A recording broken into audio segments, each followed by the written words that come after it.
மத்தேயு நற்செய்தி அதிகாரம் 18 இறைவார்த்தை 20. 2 அல்லது 3 பேர் என் பெயரின் பொருட்டு எங்கே ஒன்றாக கூடியிருக்கின்றார்களோ அங்கே அவர்களிடையே நான் இருக்கிறேன் என உறுதியாக உங்களுக்கு சொல்கிறேன். இறை இயேசுவில் அன்புமிக்க சகோதர சகோதரிகளே, 2 அல்லது 3 பேர் இயேசுவின் நாமத்தில் கூடி ஜெபிக்கும் பொழுது இயேசு அங்கு இருக்கின்றார்.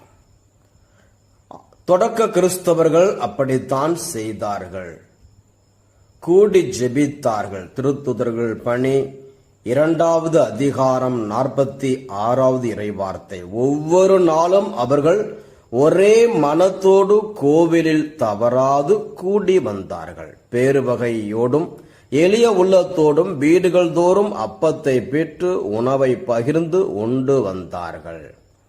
அவ்வாறு கூடி ஜெபித்ததால் அவர்கள் மத்தியிலே அபிஷேகம் இறங்கியது.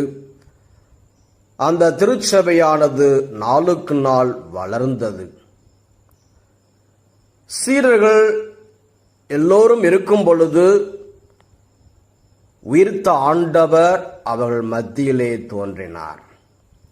தோமா என்பவர் அவர்களோடு இல்லை, தனியாக இருந்ததால் இயேசுவை பார்க்க முடியவில்லை. ஆனால் எப்பொழுது தோமா மற்ற சீடர்களோடு சேர்ந்து இருந்தாரோ, சேர்ந்து ஜெபிக்க வந்தாரோ, அப்பொழுது இயேசுவை பார்க்கக்கூடிய பாக்கியம் கிடைத்தது.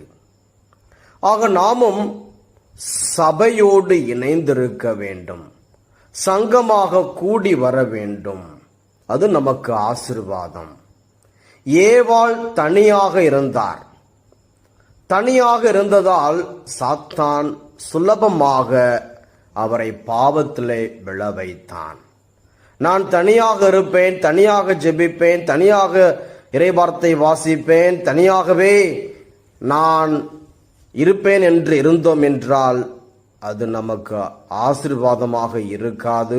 சாத்தான் சுலபமாக நம்மை வீழ்த்த முடியும். ஆக நாம் 2 3 4 பேர் அல்லது சங்கமாக அல்லது ஆலயத்திலே சேர்ந்து ஜெபிக்கும் பொழுது அது நமக்கு பெரிய ஆசீர்வாதம். அது நமக்கு